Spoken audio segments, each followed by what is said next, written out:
Hello dear साथियों, welcome to our channel Ganesha world. तो friends, आज की वीडियो में हम जीव विज्ञान बायोलॉजी कक्षा 12 के वस्तुनिष्ठ प्रश्न को जानेंगे, एक अंक के प्रश्न को, क्योंकि ये दोस्तों हमारे लिए इम्पोर्टेंट हैं। 1 नंबर के जो प्रश्न हैं ये हमारे एग्जाम में आते हैं, और अगर हमसे ये 1 नंबर के क्वेश्चन ऑब्जेक्टिव क्वेश्चन कहें बन जाते हैं तो हमारा जो पेपर है काफ़ी हद तक सही जाता है और अच्छा जाता है। तो आइए दोस्तों कर लेते हैं कंप्लीट, क्योंकि हमें ऑब्जेक्ट पढ़ने हैं ज़्यादा से ज़्यादा, ठीक है, क्योंकि ऑब्जेक्ट का पता नहीं होता कहाँ से कैसे ऑब्जेक्ट आ रहे हैं। तो आइए दोस्तों वीडियो को स्टार्ट करते हैं और इन ऑब्जेक्टिव क्वेश्चंस को कंप्लीट करते हैं। तो हमारा दोस्तों पहला ऑब्जेक्टिव क्वेश्चन है, पराग नलिका में 2 स्पर्म कोशिकाओं का निर्माण किस कोशिका के विभाजन से होता है। तो बोला है पराग नलिका में 2 स्पर्म कोशिकाओं का निर्माण की बात की है, किस कोशिका के विभाजन से होता है। तो ये आपके ऑप्शन है, ऑप्शन में हमारा सही आंसर रहेगा जनन कोशिका, ठीक है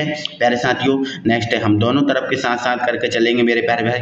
अध्यावरण से घिरा हुआ कोशिकाओं का एक पुंज होता है। अध्यावरण से घिरा हुआ कोशिकाओं का एक पुंज क्या होता है, तो वो होता है प्यारे साथियों बीजांडाशय, ठीक है, बीजांडाशय होता है, ठीक है। नेक्स्ट है, हमारे क्वेश्चन पे बात करेंगे। नेक्स्ट क्वेश्चन है हमारा प्यारे साथियों, ठीक है, एक प्रारूपी आवर्त बीजी भ्रूण कोश की आंतरिक संरचना कैसी होती है, ठीक है, उसमें क्या क्या होता है ये आपको बताना है। तो इसके लिए अगर बात करें तो 7 कोशिकीय और 8 न्यूक्लिएट होते हैं। 7 कोशिकीय और 8 न्यूक्लिएट होते हैं एक प्रारूपी आवर्तबीजी भ्रूण कोश की आंतरिक संरचना में, ठीक है प्यारे साथियों। नेक्स्ट है, किसी पराग कोश की लघु बीजाणुधानी भित्ति की सबसे बाहरी तथा सबसे भीतरी परत क्रमशः कैसी होती है। मतलब पहले बाहरी बताना है और फिर भीतरी बताना है, ठीक है। तो बाहरी होती है प्यारे साथियों एपिडर्मिस, और जो भीतरी होती है वो होती है टैपिटम, ठीक है। क्या होती है प्यारे साथियों, टैपिटम होती है, ठीक है। यहाँ आ जाओ, आवर्त बीजियों में भ्रूणपोष होता है। आवर्त जो बीजी होते हैं इनमें भ्रूणपोष कैसा होता है, तो आवर्त बीजियों में भ्रूणपोष होता है त्रिगुणित होता है। कैसा होता है प्यारे साथियों, त्रिगुणित होता है। भ्रूण की अक्रियाशीलता वाली स्थिति को क्या कहते हैं। भ्रूण की अक्रियाशीलता वाली स्थिति क्या कहते हैं प्यारे साथियों, प्रसूप्ति कहते हैं। क्या कहते हैं, प्रसूप्ति कहते हैं, ठीक है ना। चलो अगला है हमारा क्वेश्चन, विकासशील पराग कणों को पोषण देता है। विकासशील पराग कणों को पोषण कौन देता है, तो जो विकासशील पराग कण हैं इनको भीतरी जो भित्ति होती है, आंतरिक भित्ति होती है, वो देती है, जिसका नाम है टैपिटम, ठीक है। चलो आगे बढ़ेंगे, अगले क्वेश्चन पे हमारी प्यारे साथियों बात होगी, ठीक है। अगला हमारा क्वेश्चन है प्यारे साथियों, लघु बीजाणु जनन के दौरान निम्नलिखित में से किस में अर्धसूत्री विभाजन होता है, ठीक है। लघु बीजाणु जनन के दौरान, ठीक है, अर्धसूत्री विभाजन किस में होता है, तो लघु बीजाणु मृत कोशिका में होता है। लघु बीजाणु मृत कोशिका में होता है। अगला है, पीत पिंड कार्पस ल्यूटियम के विषय में निम्नलिखित में से कौन सा कथन सही है, तो ये ग्राफी फुटक के शेष भाग से बनता है, ये भी सही है। यह बाहरी मात्रा में प्रोजेस्टेरॉन स्रावित करता है, ये भी सही है। निषेचन नहीं होने की स्थिति में इसका ह्रास होता है, ये भी सही है। तो मतलब ये उपरोक्त सभी सही रहेंगे इसमें, ठीक है प्यारे साथियों। नेक्स्ट है हमारा अगला है, और अगला हमसे कहता है, ऋतु चक्र के दौरान गर्भाशयी दीवार के विकास एवं सुव्यवस्थित रखने के लिए उत्तरदायी हार्मोन कौन सा है। तो देखो, ऋतु चक्र के दौरान गर्भाशयी दीवार के विकास और सुव्यवस्थित रखने के लिए उत्तरदायी हार्मोन है प्रोजेस्टेरॉन, ठीक है, प्रोजेस्टेरॉन, ठीक है। मनुष्य में निषेचन कहाँ पर होता है, तो फैलोपियनॉल में होता है, ठीक है। कहाँ होता है प्यारे साथियों, फैलोपियनॉल में होता है, ठीक है। नेक्स्ट है, गोनेरिया रोग का कारक क्या है, तो गोनेरिया रोग जो होता है वो जीवाणुजनक होता है, ठीक है, जीवाणुजनक रोग है, ठीक है। नेक्स्ट है, शुक्र वाहिका के एक खंड को शल्य चिकित्सा द्वारा काटकर उसे मोड़कर बांधने की विधि कहलाती है, क्या कहलाती है, वैसेक्टोमी कहलाती है। क्या कहलाती है प्यारे साथियों, वैसेक्टोमी कहलाती है, सही आंसर आएगा, ठीक है। नेक्स्ट है, स्पर्मियोजेनेसिस के दौरान स्पेंडेड निम्नलिखित में से किस कोशिका से में संयोजित होते हैं, किस कोशिका संयोजित होते हैं, तो वो होते हैं सर्टोली कोशिका से। किससे, सर्टोली कोशिका से प्यारे साथियों, ठीक है। नेक्स्ट है, अगले क्वेश्चन पे हम बात करेंगे, हमारा 19वां है यहाँ से, ठीक है, यहाँ से 19वां है, सर्वाधिक प्रचलित गर्भ निरोधक में से एक कंडोम, इसका कारण क्या है, तो यह यौन संचारित रोगों के जोखिम को कम करता है, ये सबसे बड़ा इसका कारण है। ठीक है, चलो आगे बढ़ेंगे। नेक्स्ट है एमनियॉन का कार्य क्या है। तो जो एमनियॉन है इसका कार्य क्या है, भ्रूण की आघातों से सुरक्षा रखना, भ्रूण की आघातों से सुरक्षा रखना, ये एमनियॉन का कार्य है। क्या प्यारे साथियों, एमनियॉन का कार्य है। ठीक है, नेक्स्ट है आपतित गर्भ निरोधक प्रभावी होते हैं यदि उनका उपयोग किया जाता है समागम के 72 घंटे के अंदर। अगर इसका प्रयोग किया जाता है तो आपतित गर्भ निरोधक प्रभावी होती हैं। ठीक है साथियों, चलो अगले क्वेश्चन पे हम बात करेंगे। नेक्स्ट क्वेश्चन है हमारा प्यारे साथियों, ब्लास्टोपोर पाया जाता है। जो ब्लास्टोपोर है वो कहाँ पाया जाता है, तो वो पाया जाता है प्यारे साथियों गैस्ट्रुला में। किसमें पाया जाता है, गैस्ट्रुला में। शुक्राणुओं के एक्रोसोम में पाया जाता है। क्या पाया जाता है शुक्राणुओं के एक्रोसोम में, एंजाइम्स पाए जाते हैं। ठीक है, एमनियोसेंटोसिस विधि द्वारा पहचान की जाती है। एमनियोसेंटोसिस विधि द्वारा किसकी पहचान की जाती है, भ्रूण के अनुवांशिक रोग की। ठीक है, जब F1 संकर पीढ़ी का उनके जनक से संकरण कराया जाता है तो वह प्रक्रम क्या कहलाता है, तो वो बैक क्रॉस कहलाता है। ठीक है, जब F1 संकर पीढ़ी का उनके जनक से संकरण कराया जाता है तो क्या कहलाता है, बैक क्रॉस कहलाता है। हीमोफीलिया रोग किससे होता है, एक्स संलग्न जीन से होता है। किससे होता है, एक्स संलग्न जीन से होता है प्यारे साथियों। ठीक है, नेक्स्ट है मानव में 45 गुणसूत्र या X0 असामान्य कहा जाता है, टर्नर सिंड्रोम कहलाता है। ठीक है, 45 गुणसूत्र हैं तो टर्नर सिंड्रोम कहलाएगा प्यारे साथियों। आगे हम बढ़ेंगे अगले क्वेश्चन प्यारे साथियों, मेंडल ने जो विपरीतार्थ लक्षणों को निर्धारण करने वाली इकाइयों को क्या कहा। जो मेंडल हैं इनने विपरीतार्थ लक्षणों को निर्धारण करने वाली इकाई को क्या कहा, कारक कहा। क्या कहा, कारक कहा। ठीक है, रक्त समूह का निर्धारण वंशगति के किस नियम के तहत होता है, तो जो रक्त समूह है इसका निर्धारण वंशगति के सहप्रभाविता के नियम अनुसार होता है। नेक्स्ट है न्यूक्लियोटाइड के घटक क्या है। न्यूक्लियोटाइड के क्या क्या घटक है, नाइट्रोजनी क्षार और फास्फेट समूह, नाइट्रोजनी क्षार और फास्फो समूह। नेक्स्ट है प्रोकैरियोटिक की किसी भी पॉलीपेप्टाइड श्रृंखला में प्रथम एमिनो अम्ल सदैव कैसा होता है, तो वो फार्माइल मिथाइलिन होता है। फार्माइल मिथाइलिन होता है प्यारे साथियों। ठीक है, चलो अगली बात करेंगे। अगले क्वेश्चन पे हमारी बात होगी प्यारे साथियों। अगला हमारा क्वेश्चन है पिता का रक्त समूह AB तथा माता का रक्त समूह O है, इनके बच्चों में कौन सा रक्त समूह होने की संभावना है, तो उनके माता देखो पिता का क्या है प्यारे साथियों, AB है और माता का क्या है, O है, तो ये AB है और B दोनों होने की संभावनाएं है। डाउन सिंड्रोम किस गुणसूत्र के एक प्रति की एक अधिकता से होता है। डाउन सिंड्रोम है किस गुणसूत्र के एक प्रति की अधिकता से होता है, तो 21वें गुणसूत्र की अधिकता से होता है। ठीक है, प्रतिकोडोन पाया जाता है। प्रतिकोडोन किसमें पाया जाता है, टीआरएनए में। टीआरएनए में प्रतिकोडोन पाया जाता है। ठीक है, डीएनए फिंगरप्रिंटिंग विधि की सर्वप्रथम खोज करने वाले वैज्ञानिक कौन थे, एलेक जेफरीज। कौन थे, एलेक जेफरीज थे। ठीक है, चलो आगे बात करेंगे। डीएनए में 2 क्रमिक न्यूक्लियोटाइड के बीच जोड़ने वाला बंध कौन सा होता है, तो डीएनए में 2 क्रमिक न्यूक्लियोटाइड को बीच जोड़ने वाला बंध क्या होता है, फास्फोडाइएस्टर बंध। फास्फोडाइएस्टर बंध होता है। ठीक है, चलो अगला हमारा क्वेश्चन है प्यारे साथियों। ठीक है, तो वंश गति का सिद्धांत किसने प्रतिपादित किया था, तो ग्रेगर और जॉन मेंडल ने वंश गति का सिद्धांत प्रतिपादित किया था। नेक्स्ट है ZZZW प्रकार का लिंग निर्धारण प्रक्रिया पाई जाती है। किसमें पाई जाती है, तो ZZZW प्रकार का लिंग निर्धारण प्रक्रिया है वो मोर में पाई जाती है। नेक्स्ट है नाइट्रोजनी क्षार जो केवल आरएनए में ही पाया जाता है, तो वो यूरेसिल होता है। नाइट्रोजनी क्षार जो आरएनए में पाया जाता है, तो ध्यान रखना जो यूरेसिल है नाइट्रोजनी क्षार है। नेक्स्ट है AUG के संदर्भ में कौन सा कथन सही है। जो AUG है इसके संदर्भ में ये जो आपको लिखे हुए हैं चारों कथन सही हैं, आपको एक बार पढ़ लेना है। ठीक है, एक बार पढ़ लेना है इनको। ठीक है, हिस्टोन प्रोटीन में किन किन एमिनो अम्लों की अधिकता होती है। जो हिस्टोन प्रोटीन होता है इनमें किन किन एमिनो अम्लों की जो है अधिकता होती है, तो हिस्टोन प्रोटीन में लाइसिन और अर्जिनिन की जो है वो अधिकता होती है। लाइसिन और अर्जिनिन की अधिकता होती है। ठीक है प्यारे साथियों, आगे बढ़ेंगे। अगले क्वेश्चन पे हमारी बात हो जाएगी। ठीक है, और अगला हमारा क्वेश्चन है यूकैरियोट्स में नवनिर्मित राइबोन्यूक्लियोटाइड के 5 किनारों पर 7 मिथाइल ग्वानिन जुड़ने की प्रक्रिया क्या कहलाती है, वो कैपिंग कहलाती है। क्या कहलाती है, 5 किनारों पर 7 मिथाइल ग्वानिन जुड़ने की प्रक्रिया की बात हो रही है तो ये कैपिंग कहलाएगी। ठीक है, डायनासोर अथवा सरीसृप का स्वर्णिम काल किसे कहा जाता है तो वो कहा जाता है मीसोजोइक को। किसको?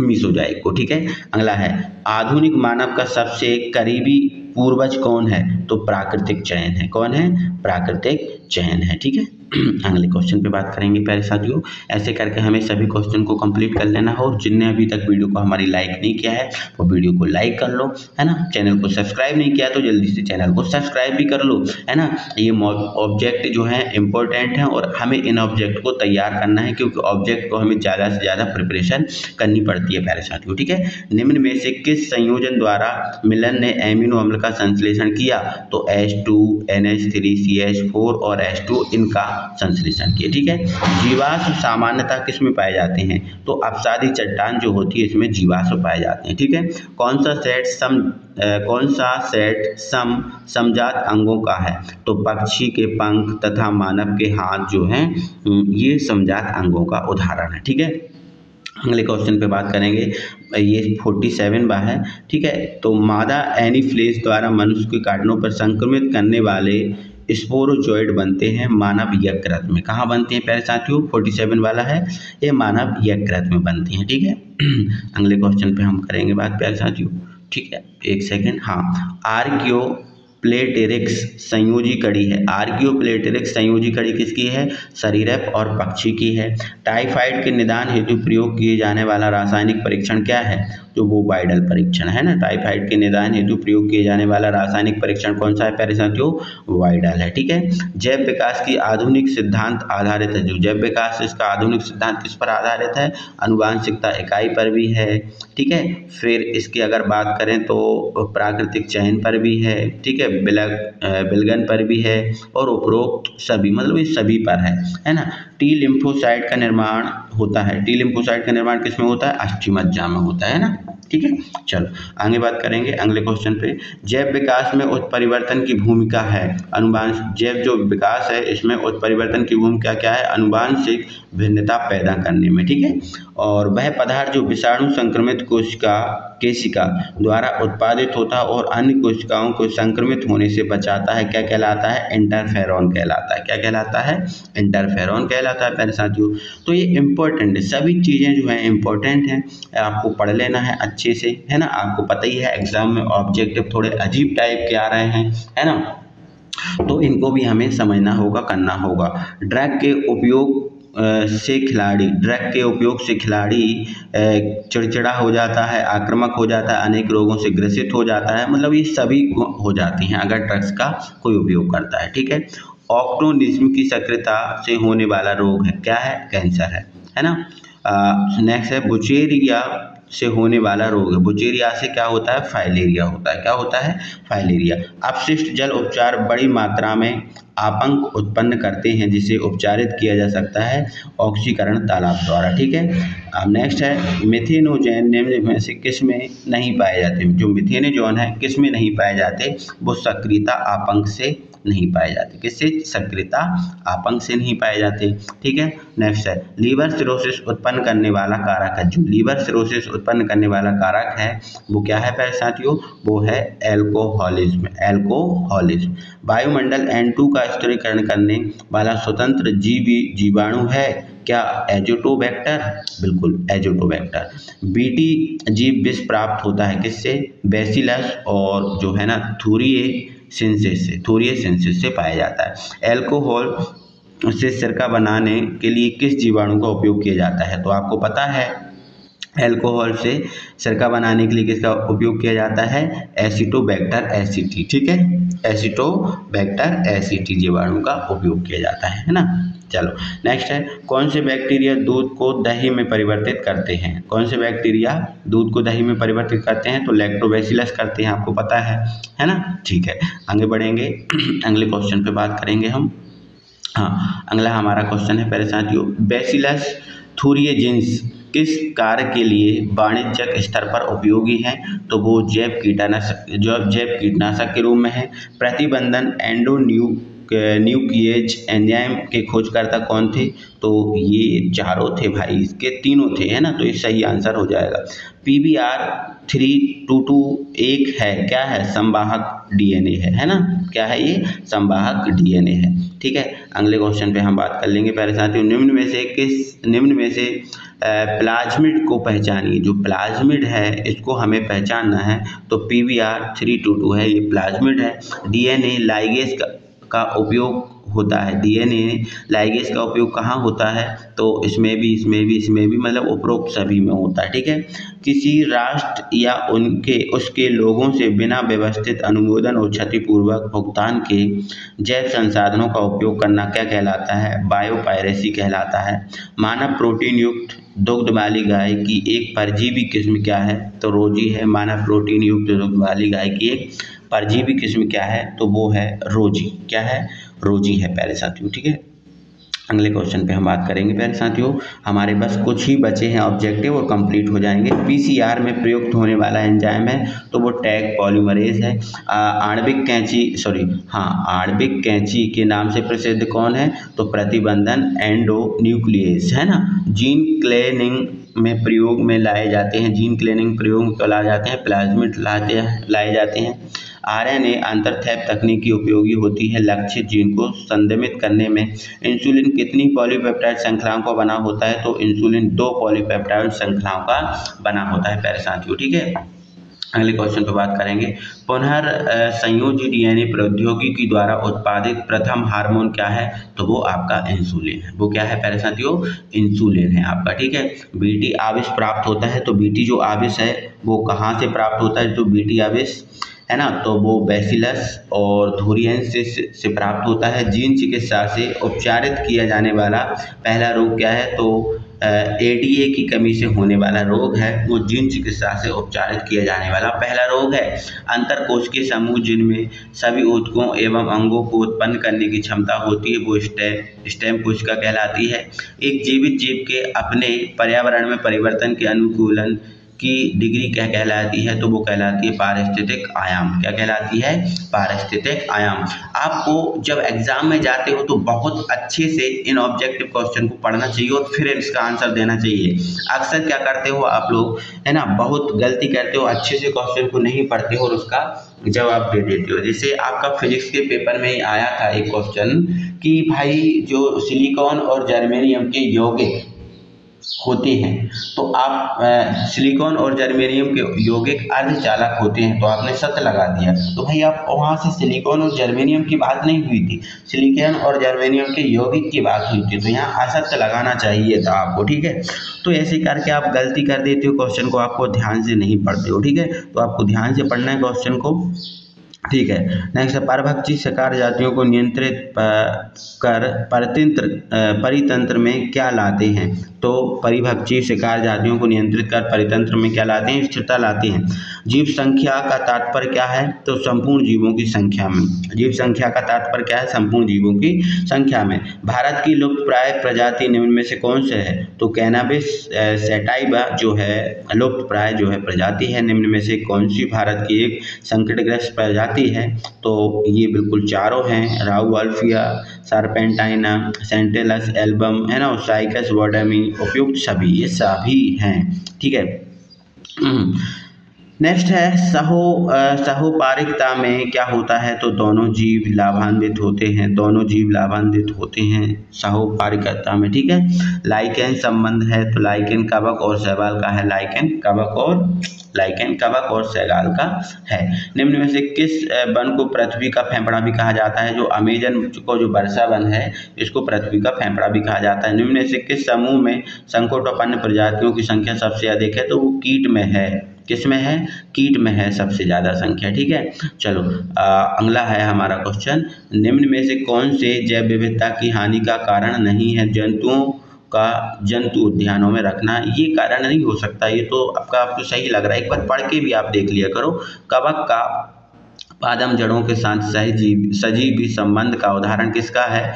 माइकोराइजा का उदाहरण। भारत में सर्वाधिक जैव विविधता कहाँ पाई जाती है? तो शांत घाटी में पाई जाती है। ठीक है, कहाँ पाई जाती है? हॉट स्पॉट से तात्पर्य क्या है? जो हॉट स्पॉट से तात्पर्य ये है कि जैव विविधता के संवेदनशील क्षेत्र, जो जैव विविधता के संवेदनशील क्षेत्र होते हैं, ये हॉट स्पॉट का कारण है। तो प्यारे साथियों, आपको मैंने जो है ना 90 ऑब्जेक्टिव क्वेश्चन कराए हैं, है ना, ऑप्शनल। ये जो आपको बहुत अच्छे से कंप्लीट करना है। ठीक है, अगर वीडियो में अच्छा रिस्पांस मिला तो फिर मैं इसके रिक्त स्थान भी लेकर आऊँगा। ठीक है, सब कुछ लेकर आऊँगा, 2 नंबर के क्वेश्चन, 3 नंबर के क्वेश्चन। तो ये आपके ऊपर डिपेंड है कि आप किस टाइप का रिस्पॉन्स दे रहे हैं, तो उस टाइप से हम आगे वीडियो बनाएंगे। ठीक है, तो कैसा लगा वीडियो, एक बार जरूर लाइक करें वीडियो को। ठीक है, अपने चैनल को जो है ना सब्सक्राइब कर लें और अपने फ्रेंड सर्कल में सभी में ये वीडियो शेयर करें ताकि सभी के पास ये वीडियो पहुँचे। ठीक है, चलो मिलते हैं फिर अगली वीडियो में, तब तक के लिए थैंक यू वेरी मच।